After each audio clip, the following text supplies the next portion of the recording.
Ham radio is forever changing. I'm quite enjoying my little QMX Plus 5-watt package, 160 meters to 6 meters. I'm also enjoying my Yaesu FTX1. You know, things are changing and there's more coming.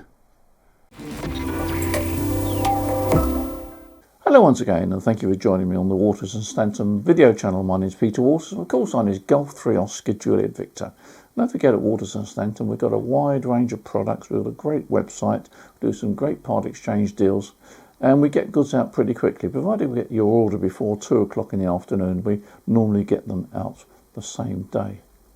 Now, what's this video about? Well, I've noticed a trend, particularly on the HF bands, in terms of the commercial equipment that's been produced.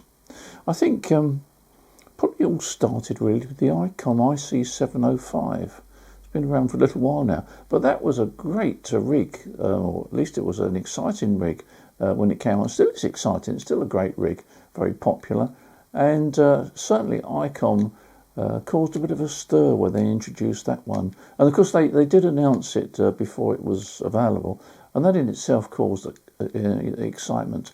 Now, I've got an IC-705 and I've used it now for several years now, HF through to 70 SEMS, and totally portable, and it certainly is a great radio, but it's only 10 watts.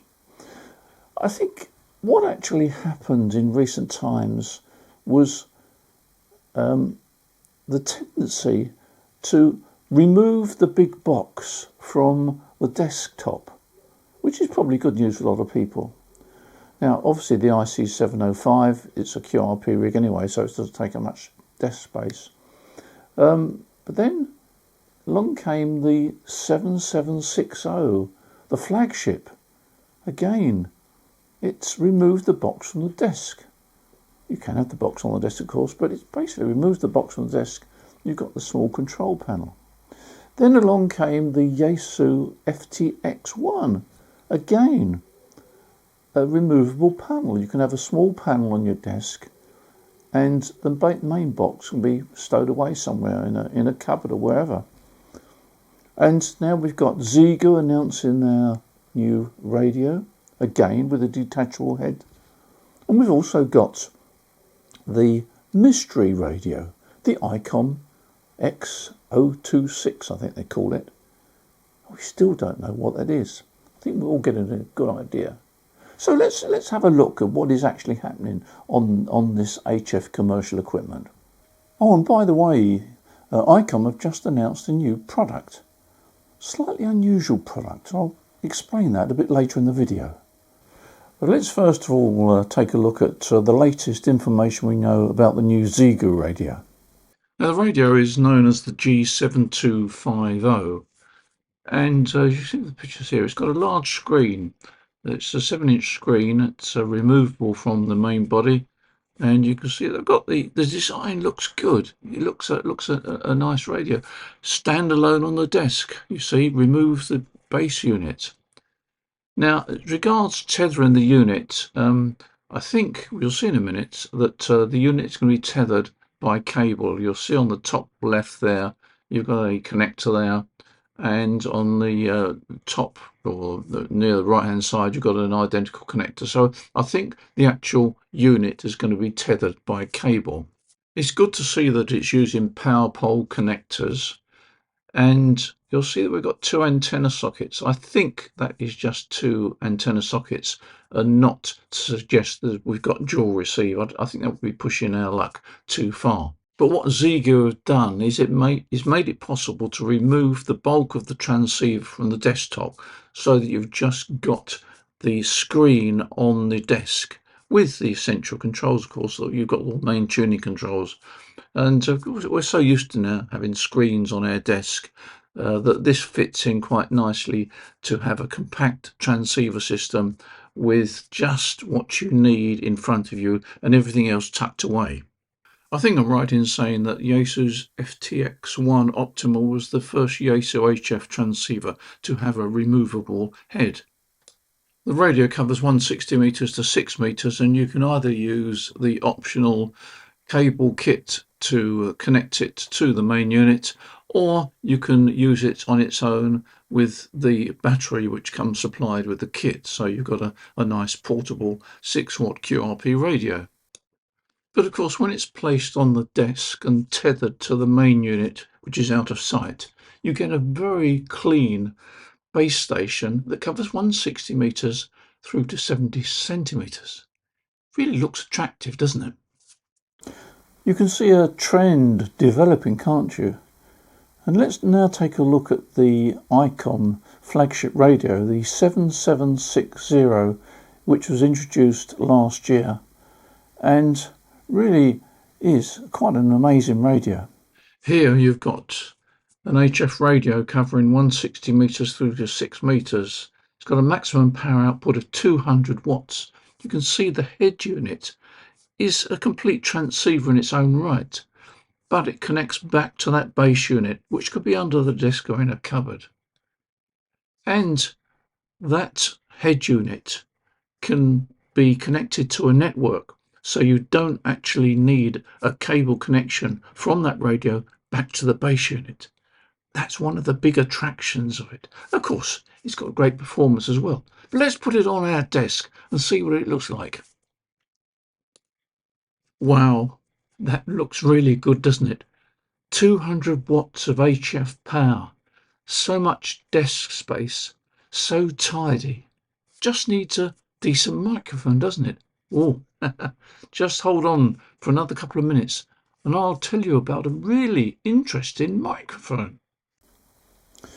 Well, that leads us now on to the Mystery X026, Icom's mystery radio, the one that they first announced at Dayton, and they promised we'd have a bit more information in Germany, which I don't think we did.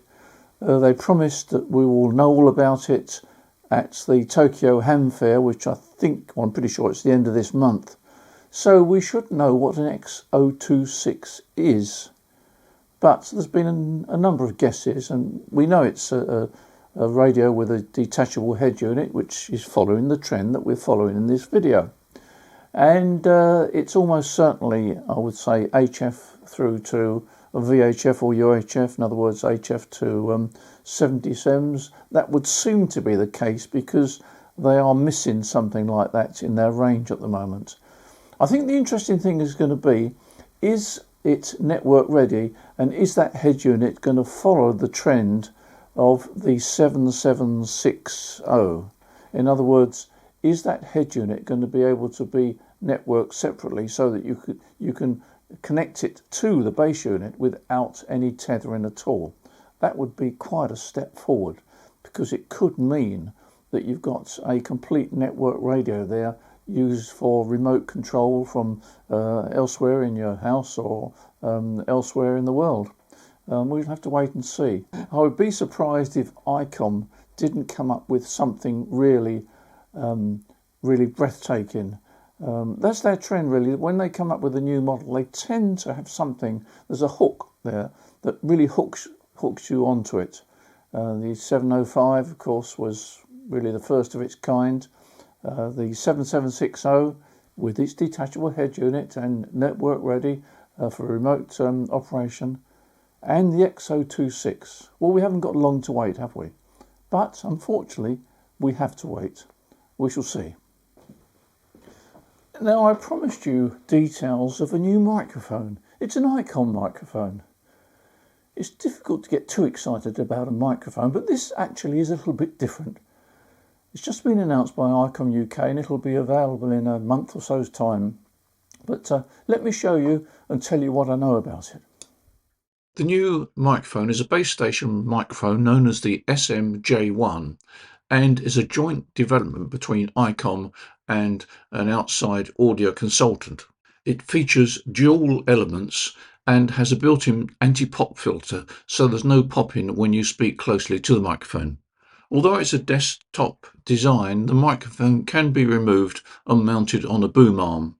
It would seem to have a latch-in PTT switch, but there's also provision for a socket on the back for a foot switch. It has what they call a cross-brand facility, so not only can it be used with Icom, it can also be used with Kenwood and also with a Linko. There's one name missing, but perhaps that's not surprising. It has a low cut filter and some programmable function keys, which are quite useful, I think. It also has an output level adjustment to match your particular transceiver. But what I think is very interesting is the dual elements. One element is omnidirectional, the other element is unidirectional. So if you're in a room where you've got a lot of noise, perhaps from your linear amplifier or something like that, you can switch in the unidirectional element, which should cut out most of the noise.